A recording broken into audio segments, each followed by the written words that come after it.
¿Cómo lo anunciarías, no? Porque según el diario que uno leía hace algunos días, la noticia era que ARSAT perdía las frecuencias, que se las llevaban los privados, que ganaban las empresas telefónicas. Otros titulaban que al fin las cooperativas iban a poder ser operadores móviles, operadores directos, ¿no? Del servicio de telefonía celular, como estaban pidiendo.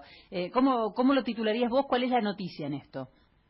Yo diría que la noticia tiene 2 o 3 ingredientes. El primero es que, una vez más, el gobierno de Macri, ahora faltando menos de un año para que termine su mandato, vuelve a modificar por vía de un decreto la estructura de las comunicaciones en la Argentina, algo que la Constitución reserva al Congreso Nacional. O sea, salteó el Congreso, es también un tiburón, ¿no? Claro. Sí, o sea, son decisiones unilaterales a espalda del Congreso de la Nación, de la deliberación que la Constitución reserva para el Congreso para adoptar leyes en un tema tan sensible como son las comunicaciones en la Argentina. O sea, ahora ese ingrediente vos me podrías decir, bueno, es una dimensión institucional, a mí no me importa lo institucional. Bueno, ok, otro aspecto, otra dimensión de este DNU, de este decreto de Macri, tiene que ver con efectivamente quitarle a ARSAT la reserva preferencial que tenía sobre una parte del espectro. Recordemos que el espectro es público, es un recurso finito que se puede usar para muchas cosas, para dar televisión, radio, para radio AM o radio FM, y también para las comunicaciones móviles, para la telefonía móvil y los datos móviles. Bien, hay una parte del espectro radioeléctrico que en la Argentina estaba reservado por ley del Congreso a ARSAT. La idea era, cierto que ARSAT no avanzó en esta idea, pero este era el motivo, digamos, por el cual el Congreso le reservó este espectro. La idea era que ARSAT usara esas bandas de frecuencia, sobre todo para atenuar las enormes asimetrías geográficas y socioeconómicas que estructuran el acceso a las comunicaciones móviles en la Argentina. Vale decir, los operadores de telefonía móvil, que en la Argentina son fundamentalmente 3, que son Telecom, de personal Telecom, ahora, digamos, gestionado mayoritariamente por el Grupo Clarín, Movistar, de Telefónica, y Claro. Bueno, estos 3 grandes operadores concentrados en la Argentina, hasta ahora hace décadas que lo hacen, 2 décadas por lo menos, han, digamos, diseñado un modelo de mercado por el cual los servicios de mejor calidad lo tienen las grandes ciudades en la Argentina, pero uno se aleja de las grandes ciudades y obviamente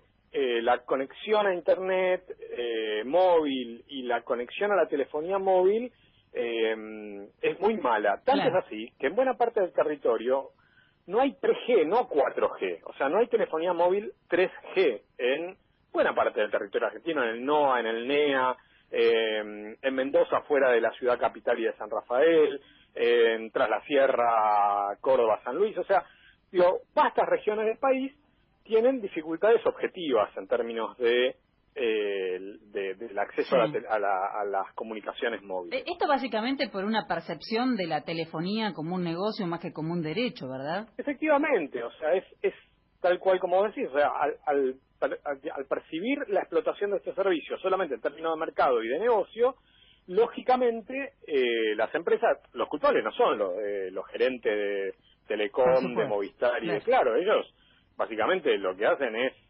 obtener cada vez mayores beneficios.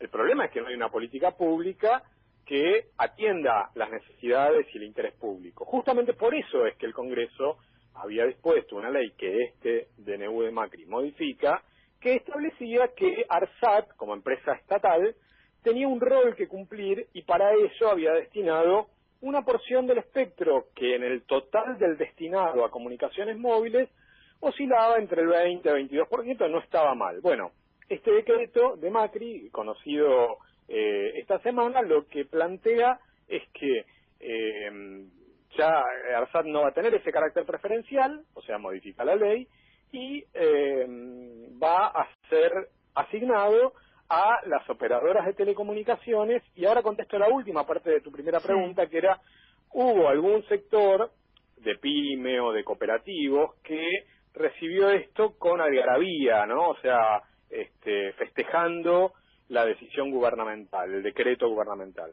Yo creo que es un error si atendemos a la historia reciente de las políticas del presidente Macri en materia de comunicaciones. Ahora, lo entiendo también en términos de que tal vez alguno quiere posicionarse en buenos términos con el oficialismo para lograr algún tipo de beneficio adicional. Lo cierto es que este decreto dice que al menos un 20% de estas frecuencias que le quitan a ARSAT tiene que ser operado por operadores de carácter regional o local. Y esto es lo que alimentó la esperanza o la expectativa de algunos pymes y algunos cooperativos. Yo, hasta que no lo vea, no lo creo, porque, como te digo, la historia reciente del sector es de hiperconcentración, o sea, lejos de beneficiar a los pequeños y medianos o a los cooperativos, lo que se ha hecho, tanto en comunicaciones, en telecomunicaciones, como en medios, ha sido concentrar todavía mucho más de lo que ya estaba concentrado el sector en diciembre de 2015. Sí, la voluntad política no parece ser estimular que aparezcan nuevos actores y muchos menos de cooperativos o estatales, etcétera. Y 80 para los privados y 20 para este tipo de pequeños actores, digamos. ¿Qué decir de esos números? Bueno, la verdad es que eso depende mucho de la región de la que estemos hablando, de la ciudad o de la localidad que estemos hablando, porque, digamos, a nivel nacional 20 es poco, pero es cierto que ese 20 a nivel nacional puede ser el 70 en una pequeña localidad, ¿no? O sea, en Catamarca capaz que es el 70%, porque puede haber un operador local. Eso me parece que va a depender mucho, que es algo que todavía el decreto no aclaró, que el decreto no aclara en sí mismo y que la política oficial hasta ahora, en estos últimos días, tampoco lo ha hecho. ¿Cómo lo van a hacer? O sea, ¿van a hacer asignación directa, van a hacer subasta, van a hacer concurso? ¿Cuál es la letra chica, que es donde está siempre donde se dirimen estas cuestiones, y las obligaciones que van a tener los prestadores? O sea, eso supongo yo que lo iremos sabiendo. Al mismo tiempo, me interesa señalarte que al menos 20% que introdujo el decreto es algo que salió de la discusión en el Congreso de este mismo tema, porque todo esto fue discutido durante todo el año pasado en el Congreso Nacional. La ley corta. Con un proyecto, exactamente, un proyecto llamado Ley Corta, que nosotros alguna vez hemos hablado del mismo, y que ya tenía media sanción en el Senado y estaba tramitándose en comisión en diputados. Entonces yo, digamos, volviendo a mi primer señalamiento de la, digamos, precariedad institucional con la que el gobierno maneja la política de comunicaciones, digo, podrían haberlo metido en sesiones extraordinarias como metieron otros temas, y esto salía por el Congreso, que es lo que corresponde, ¿no? Bueno, hay que ver si salía, porque la siguiente pregunta es esa. Vos decías, lo que hicieron acá es saltear el Congreso, estaban discutiendo esa ley corta que ya tenía media sanción. La pregunta es, ¿cuál era la necesidad y urgencia, si era que la había, ¿no?, de resolverlo a través de un decreto? Y si es constitucional, porque he leído también algunas voces que dicen que no es constitucional, justamente por no fundamentar, entre otras cosas, cuál era la urgencia. La necesidad y la urgencia no la fundamentan. O sea, uno lee los considerandos del decreto, que es donde se supone que argumenta por la necesidad y la urgencia, y cuesta sostener la seriedad, o sea, cuesta no estallar en carcajadas, y si uno no está en carcajadas es porque es un tema sensible para la política pública, digamos, no da a reírse del tema, pero dicen cosas tan delirantes como que ahora descubren que este es un tema muy importante. Bueno, pero mirá, ya llevan más de 3 años de gobierno, tendrían que haberlo, o sea, es una especie de autoimputación de incapacidad para diseñar y ejecutar políticas en esta materia, digamos, ¿no? O sea, ahora, si es anticonstitucional, esto a mí me conduce a un tema que está en este DNU y yo diría en todos los DNUs.